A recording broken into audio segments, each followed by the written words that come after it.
لیکن پھر بھی اللہ نے ان کی دل میں بات ڈالی اور انہوں نے حلیمہ سعدیہ کو گھر کے اندر بلا لیا۔ حلیمہ سعدیہ کو بھی جب اس بات کی خبر ہوئی کہ بچہ یتیم ہے اور اس کا باپ نہیں ہے تو وہ بھی لینے سے انکار کر گئی اور واپس چلی گئی۔ انہیں اور کوئی بھی بچہ نہیں ملا اور وہ اپنے شوہر کے پاس ایک خیمے میں پہنچی۔ شوہر نے پوچھا کہ اے حلیمہ کیا ہوا، کوئی بچہ نہیں ملا کیا؟ تو حضرت حلیمہ نے جواب دیا کہ نہیں، ہم دیر سے پہنچے اسی لیے مکہ کے سارے بچے ان عورتوں نے لے لیے اور میرے قسمت میں شاید کوئی بھی بچہ نہیں ہے، لیکن ہاں میں ایک گھر میں گئی تھی تو وہاں ایک یتیم بچہ تھا، اس کا باپ مر چکا ہے، تو اس سے ہمیں کیا ملے گا؟ جب باپ ہی نہیں ہے تو ہمیں پیسے اور تحفے کون دے گا؟ اس لیے میں نے اس بچے کو لینے سے انکار کر دیا۔ رات کا وقت تھا، دونوں میاں بیوی خاموش بیٹھے تھے۔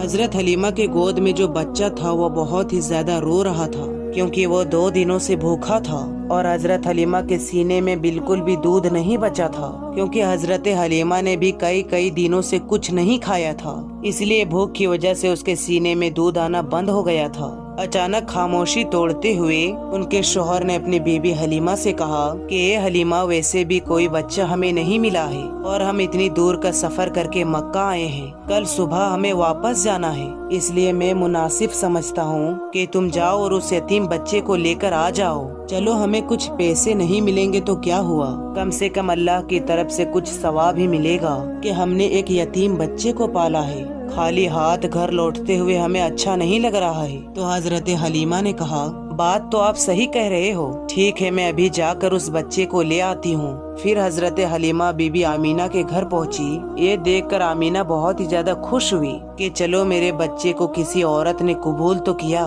حضرت حلیمہ نے فرمایا ذرا مجھے وہ بچہ تو دکھاؤ۔ حضرت آمینہ نے زمین پر لیٹے ایک بچے کی طرف اشارہ کر دیا۔ اس حضور صلی اللہ تعالی علیہ وسلم کے اوپر ایک کپڑا پڑا ہوا تھا۔ حضرت حلیمہ نے جیسے ہی وہ کپڑا ہٹا کر ہمارے حضور کا چہرہ دیکھا تو ان کا دل دھک سے ہو گیا۔ حضور صلی اللہ تعالی علیہ وسلم مسکراتے ہوئے حضرت حلیمہ کی انگلی پکڑ لی۔ اتنا خوبصورت بچہ اور اس کی اتنی پیاری سی مسکراہٹ کو دیکھ کر حضرت حلیمہ خود پر قابو نہ کر سکی اور اس بچے کو گود میں اٹھا کر سینے سے لگا لیا اور اسے پیار کرنے لگی۔ بچے کو سینے سے لگاتے ہی حضرت حلیمہ کو ایسی ٹھنڈک محسوس ہوئی جو انہیں ساری زندگی میں نہیں مل سکی۔ پھر حضرت حلیمہ نے کہا میں اس بچے کو ضرور لوں گی۔ حضرت آمینہ نے خوش ہو کر عبد المطلب کو بلوایا اور کہا کہ ایک عورت بچے کو لینے آئی ہے۔ یہ سن کر عبد المطلب بھی بہت ہی خوش ہوئے اور جلدی سے گھر پہنچے۔ حضرت حلیمہ سے پوچھا کہ تم کس قبیلے سے ہو؟ تو انہوں نے جواب دیا کہ بنو سعد سے ہوں۔ پھر انہوں نے پوچھا تیرا نام کیا ہے؟ تو فرمایا کہ میرا نام حلیمہ سعدیہ ہے۔ یہ سن کر حضرت عبد المطلب نے خوش ہو کر کہا کہ واہ بھائی واہ، نیکی اور سادگی ایک ساتھ جمع ہو گئی۔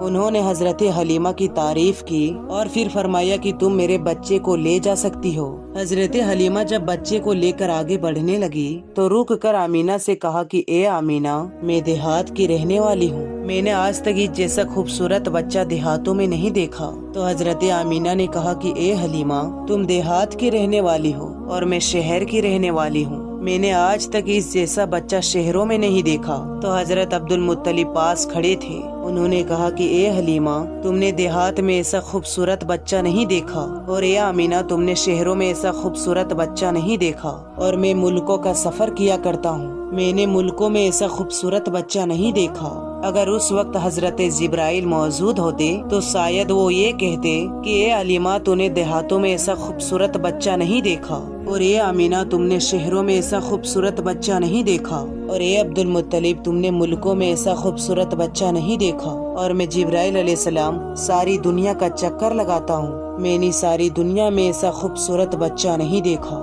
مگر اس وقت اللہ تعالیٰ سے کوئی پوچھتا تو شاید اللہ تعالیٰ فرماتا کہ میں اس بچے کا پروردگار ہوں، میں ساری دنیا کا مالک ہوں، بادشاہوں کا بادشاہ ہوں۔ میں اس بچے کی قسم کھا کر کہتا ہوں کہ میں ساری مخلوق میں اس بچے کی جیسا خوبصورت کسی کو پیدا نہیں کیا۔ حضرت حسان نے ہمارے حضور کی تعریف کرتے ہوئے ایک بار فرمایا تھا کہ اے ہمارے حضور صلی اللہ تعالی علیہ وسلم، آپ سے زیادہ حسین میں نے کسی کو نہیں دیکھا اور آپ سے زیادہ خوبصورت انسان کسی عورت نے پیدا نہیں کیا۔ آپ تو ہر برائی سے پاک کر کے پیدا کیے گئے، آپ تو بالکل ویسے ہی پیدا کیے گئے ہیں جیسا آپ کو ہونا چاہیے تھا۔ حضرت حلیمہ سعدیہ حضور صلی اللہ تعالی علیہ وسلم کو گود میں لے کر اپنے شوہر کے پاس پہنچی۔ رات بہت زیادہ ہو چکی تھی، بھوک بھی بہت زیادہ لگ رہی تھی۔ وہ چھوٹا بچہ بھوک سے رو رہا تھا۔ حضرت حلیمہ نے حضور کے بارے میں سوچا کہ اس چھوٹے بچے کو اپنے سینے سے دودھ پلا کر تو دیکھوں کہ شاید ایک دو قطرے اس بچے کو مل جائے۔ حضرت حلیمہ نے جیسے ہی حضور صلی اللہ تعالی علیہ وسلم کو اپنے سینے سے لگایا تو اس کے سینے میں دیکھتے ہی دیکھتے دودھ بھرتا گیا اور حضور صلی اللہ تعالی علیہ وسلم نے پیٹ بھر کر دودھ پیا۔ پھر اس بچے نے بھی پیٹ بھر کے دودھ پیا۔ حضرت حلیمہ اور اس کے شوہر یہ دیکھ کر بہت حیران تھے کہ آخر یہ سب کیوں ہو رہا ہے۔ پھر حضرت حلیمہ نے اپنے شوہر سے کہا کہ آپ یہ برتن لو اور ہماری جو اٹھنی باہر کھڑی ہے اس کے تھانوں میں جا کر دیکھو کہ شاید تھوڑا بہت دودھ نکل جائے تاکہ ہم لوگ بھی کچھ دودھ پی لیں اور اپنی بھوک مٹا سکیں۔ شوہر برتن لے کر باہر اس کمزور اٹھنی کے پاس پہنچا تو دیکھ کر حیران رہ گئے کہ اس اٹھنی کے تھن دودھ سے بھرے ہوئے تھے۔ انہیں اس کا دودھ نکلنا شروع کیا اور پورا برتن بھر لیا۔ جب وہ دودھ لے کر حضرت حلیمہ کے پاس پہنچے تو حضرت حلیمہ بھی حیران رہ گئی کہ ہماری اس کمزور اٹھنی سے اتنا زیادہ دودھ کیسے نکلا۔ شوہر نے جواب دیا کہ اے حلیمہ، مجھے لگتا ہے کہ اس یتیم بچے کے ساتھ اللہ کی کچھ خاص مدد ہے، اس لیے ہمارے ساتھ ایسے ایسے عجوبے ہو رہے ہیں۔ حضرت حلیمہ نے حضور صلی اللہ تعالی علیہ وسلم کو اپنے گلے سے لگاتے ہوئے کہا کہ ہاں، مجھے بھی لگتا ہے میرا چاند سا پیارا بچہ ہمارے گھر کی ساری مصیبتوں کو ختم کر دے گا۔ سبھی لوگ دودھ پی کر سو گئے۔ صبح ہوئی تو شوہر نے اپنے قبیلے بنو سعد کی طرف لوٹنے کی تیاری شروع کر دی۔ وہ 9 عورتیں پہلے ہی جا چکی تھی اور بہت دور نکل چکی تھی۔ شوہر پہلے اٹھنی پر بیٹھ گئے اور خود اپنے بیوی کو اٹھنی پر بیٹھایا۔ ہمارے حضور صلی اللہ تعالی علیہ وسلم اس وقت حضرت حلیمہ کی گود میں تھے۔ ان کے شوہر اٹھنی کو بار بار کھڑا کرنے کی کوشش کر رہے تھے لیکن وہ اٹھنے کا نام ہی نہیں لے رہی تھی۔ پریشان ہو کر شوہر نیچے اترے تو وہ اٹھنی ایک دم سے کھڑی ہو گئی۔ شوہر بہت ہی زیادہ حیران ہوئے اور پھر سے اٹھنی کے آگے بیٹھ کر اسے چلانے کی کوشش کرنے لگے تو وہ پھر سے بیٹھ گئی اور اٹھنے کا نام ہی نہیں لے رہی تھی۔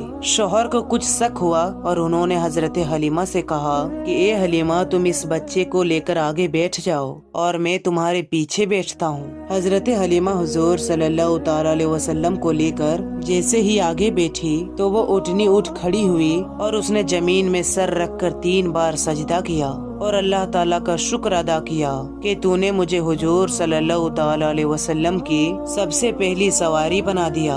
اور پھر اس اٹھنی نے ایک دوڑ لگائی، وہ بہت تیز چلنے لگی۔ حلیمہ سعدیہ اور ان کے شوہر حیران تھے کہ یہ تو وہی اٹھنی ہے جسے ہم لے کر آئے تھے، وہ جو چلنے کو ترستی تھی۔ اب اسے کیا ہو گیا ہے یہ جو اتنی تیز دوڑ رہی ہے؟ کچھ ہی وقت گزرا کہ اس اٹھنی نے دوڑتے ہوئے ان 9 عورتوں کو پا لیا اور تیزی سے چلتے ہوئے ان کے پاس سے گزری۔ ان 9 عورتوں نے حیرانی سے پوچھا کہ اے حلیمہ، کی تم نے سواری بدل دی ہے؟ تو حضرت حلیمہ نے جواب دیا کہ میں نے سواری نہیں بدلی بلکہ سواری کا سوار بدل چکا ہے۔ سب سے پہلے حلیمہ سعدیہ ہی اپنے محلے بنو سعد میں پہنچی۔ حضرت حلیمہ سعدیہ فرماتی ہے کہ اس دن میرے محلے سے پورے گلابوں کی خوشبو آ رہی تھی۔ سارے محلے والے حیران تھے کہ آخر یہ خوشبو کیسے آ رہی ہے۔ یہ اللہ کی طرف سے ہمارے حضور کا اس قبیلے میں استقبال ہو رہا تھا۔ تو پیارے دوستو، ہم یہ امید کرتے ہیں کہ آپ کو آج کی یہ واقعہ بہت ہی زیادہ پسند آیا ہوگا۔ تو پسند آنے کی صورت میں اسے لائک کر کے اپنے تمام دوستوں میں ضرور شیئر کریں۔ السلام علیکم، اللہ حافظ۔